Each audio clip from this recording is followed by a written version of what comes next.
नमस्कार।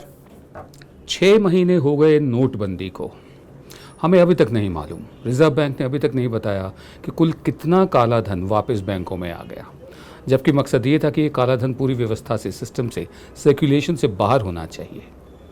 वो सारा काला धन वापस आ गया है, लेकिन कितना आया है अभी तक नहीं बता रहे हैं। ऐसा होता नहीं है वैसे, रिजर्व बैंक वक्त वक्त पर ऐसी फिगर्स जारी करता रहता है। दूसरे, हासिल क्या हुआ, अभी तक वही सवाल बने हुए। क्या हासिल हुआ? क्या आतंकवाद में कमी आई? बिल्कुल नहीं। क्या जो माओवाद की समस्या है उसमें कमी आई? ना, बिल्कुल नहीं। क्या सोसाइटी हमारी कैशलेस बन गई? बिल्कुल नहीं। क्या लेस कैश बन गई? मुझे नहीं मालूम, लेकिन कैश वापस आ गया है एकदम। ट्रांजैक्शंस जो हैं, लेन देन है, वो कैश में हो रहा है। कुल मिलाकर फिर हासिल क्या हुआ, अभी तक प्रधान सेवक ने बताया नहीं। इतने सारे लोग मारे गए लाइनों में खड़े होकर, और जिनके पैसे वाइट होने थे ब्लैक से, उनके वाइट हो गए, सफ़ेद हो गए, लेकिन हासिल क्या हुआ नहीं मालूम। 7% का जीडीपी बता रहे हैं, लेकिन डॉक्टर प्रभात पटनायक के मुताबिक ये भी फिगर ठीक नहीं है, क्योंकि हमारे इतना बड़ा इनफॉर्मल सेक्टर है, असंगठित क्षेत्र है, जिसको जीडीपी गिनते वक्त नहीं लिया जाता, काउंट नहीं किया जाता, उसको बीच में शामिल नहीं किया जाता। दूसरी बात, बेशक 7% अगर जीडीपी हो भी, तो जीडीपी से ज़्यादा मुराद नहीं है हमारी मुराद है कि नौकरियां कितनी बनी हैं। नौकरियों पर हम बाद में अलग से कार्यक्रम करेंगे, कितनी नौकरियां बनी हैं, कितनी ज़रूरत है। तीसरी बात, यूनाइटेड नेशंस की एक रिपोर्ट आई है, उसमें कहा गया है कि ये रिपोर्ट है जी, UN economic and social survey of Asia and Pacific 2017। उसमें कहा गया है कि बहुत ज़्यादा खामियां रही हैं डिमोनेटाइजेशन प्रोग्राम में, और सिर्फ डिमोनेटाइजेशन से, नोटबंदी से काला पैसा ख़त्म नहीं होता है। क्योंकि जो काला पैसा होता है, ज़रूरी नहीं कि वो कैश की शक्ल में रखा जाए, नकदी की शक्ल में रखा जाए। लोग इससे रियल एस्टेट खरीदते हैं, गहने खरीद लेते हैं, सोना खरीद लेते हैं। तो सिर्फ डिमोनेटाइजेशन से काम नहीं चलेगा, उनका ये कहना है। भारतीय मजदूर संघ, आरएसएस की एक जुड़ी हुई संस्था है, उसके मुताबिक पिछले 3 सालों में सिर्फ 1,35,000 नौकरियां क्रिएट हुई हैं, नई नौकरियां आई हैं, जबकि 20 लाख लोगों की नौकरी गई है नोटबंदी की वजह से। उनका ये भी कहना है कि करीब 4 लाख छोटी और मंझोली जो इंडस्ट्रियल यूनिट्स हैं, जो फैक्ट्रियां हैं, वो भी बंद हुई हैं, जिससे इतना बड़ा नुकसान हुआ है नौकरियों का। हासिल क्या हुआ हमें नहीं मालूम। सरकार का जो डिजिटाइजेशन का जो बड़ा कैंपेन इन्होंने जो चलाया डिमोनेटाइजेशन के दौरान, एक कारण बताया क्यों कर रहे हैं डिमोनेटाइजेशन, वो आप देखिएगा तो वो अब धीरे धीरे ये साफ हो रहा है कि लोग वापस कैश की तरफ जा रहे हैं। और ये हम नहीं बोल रहे हैं, ये रिज़र्व बैंक ऑफ इंडिया के आंकड़े जो अभी उन्होंने 1 हफ्ते पहले दिए थे, उन्होंने बताया कि अप्रैल में मार्च की तुलना में, मार्च में डिजिटल जो ट्रांजैक्शंस हुए थे, जो वैल्यू थी उनकी, वो करीब 150 लाख करोड़, सारे मिला के, जो debit card, point of sale जो आप करते हैं। और अप्रैल में उसके तुलना में 104 लाख करोड़ आके गिरी है, 150 लाख करोड़ से 104 लाख करोड़। ये क्यों हो रहा है? क्योंकि मार्च तक रिमोनेटाइजेशन पूरा हो गया, जो 1,000 रुपये और 500 रुपये, ज़्यादातर 80% वापस आ गई हैं सिस्टम में। तो ये आपको देखने को मिल रहा है, और इसका कारण ये है कि हिंदुस्तान में 90% जो फैमिलीज़ हैं, उनकी मंथली आमदनी, जो हेड ऑफ जो फैमिली जो कमाता है, वो 10,000 रुपये से ज़्यादा नहीं है। तो 90% फैमिली, अगर उनका जो मेन अर्निंग मेंबर 10,000 रुपये कमाता हो, तो वो आप सोचिए, वो कभी क्रेडिट कार्ड, डेबिट कार्ड या डिजिटल ट्रांजैक्शन नहीं करेगा, वो सिर्फ कैश से डील करेगा। बीजेपी के एक नेता ने नोटबंदी के दौरान जो लोग लाइन में लगे हुए थे, बहुत ही परेशान हुए थे, उनको एक एक लड्डू बांटना शुरू किया था और देशभक्ति के गाने गाने शुरू कर दिए थे। दूसरी तरफ बैजनाथ राय, जो भारतीय मजदूर संघ के अध्यक्ष हैं, उनका कहना है कि मोदी सरकार को डिमोनेटाइजेशन या नोटबंदी के बजाय या जीडीपी के बजाय अधिक नौकरियां क्रिएट करने में ध्यान लगाना चाहिए। बहरहाल 6 महीने बीत गए हैं, हम इंतज़ार कर रहे हैं। हमें उम्मीद है कि जो परंपराएं चली आ रही हैं उनसे ज़्यादा छेड़खानी नहीं की जाएगी। काफ़ी जगह छेड़खानी हो चुकी है, बहुत कुछ हो चुकी है हमारे संस्थानों के साथ, इंस्टीट्यूशंस के साथ, और रिज़र्व बैंक जैसे इंस्टीट्यूशन की जो गरिमा है उसको कायम रखते हुए हमें जल्दी से जल्दी बताया जाएगा कि कुल काला धन कितना वापस आया। बचपन में स्कूल में श्रीमती सुभद्रा कुमारी चौहान की कविता पढ़ी थी, सिंहासन हिल उठे राजवंशों ने भ्रिकुटी तानी थी। बहुत मशहूर पोएम है, आप समझ ही गए होंगे कौन सी है। बुंदेले हर बोलों के मुँह हमने सुनी कहानी थी, खूब लड़ी मर्दानी वो तो झांसी वाली रानी थी। ये जिक्र है 1857 की क्रांति का, जिसे आज़ादी की पहली जंग भी कहते हैं, जिसे अंग्रेज़ सिपॉय म्यूटनी कहते हैं कि सिपाहियों की बगावत।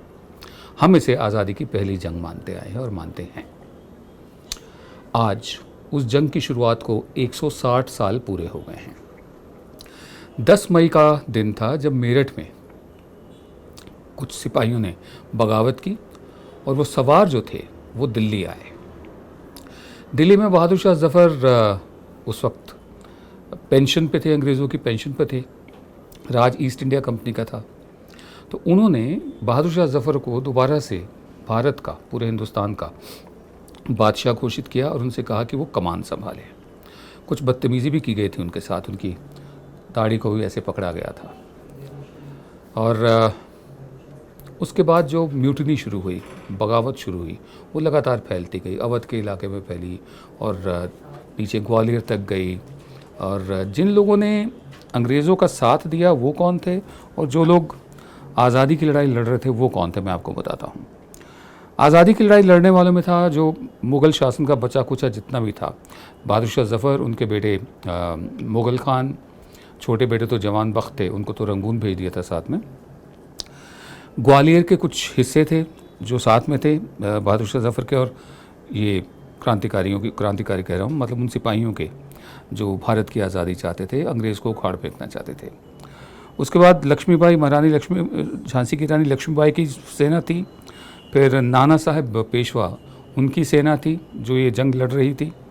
और बिरजीस कदर, अवध के इलाके में बिरजीस कदर के जो फॉलोअर्स थे वो भी इस जंग में साथ दे रहे थे बहादुर शाह जफ़र का और स्वतंत्रता सेनानियों का, आज़ादी के सिपाहियों का।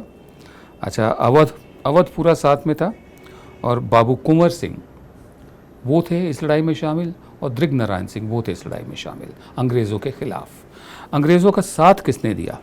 एक तो खैर ब्रिटिश एम्पायर था ही, सल्तनत बरतानिया। उसके अलावा नेपाल ने साथ दिया अंग्रेज़ों का। ईस्ट इंडिया कंपनी तो खैर लड़ी रही थी, उसने भी साथ दिया। फिर जितनी हमारी प्रिंसली स्टेट्स थी, राजे रजवाड़े थे, 21 राजे रजवाड़ों ने अंग्रेज़ों का साथ दिया। आज़ादी की इस जंग में वो अंग्रेज़ों के ख़िलाफ़ नहीं तो उनके साथ थे। वो हैं अजयगढ़, अलवर, भरतपुर, भोपाल, बीजावर, बीकानेर, बूंदी, हैदराबाद, जयपुर, जावरा, जोधपुर, कपूरथला, कश्मीर, केंदुझर, नाभा, पटियाला, रामपुर, रेवा, सिरमौर, सिरोही, उदयपुर, मैसूर और ट्रावनकोर।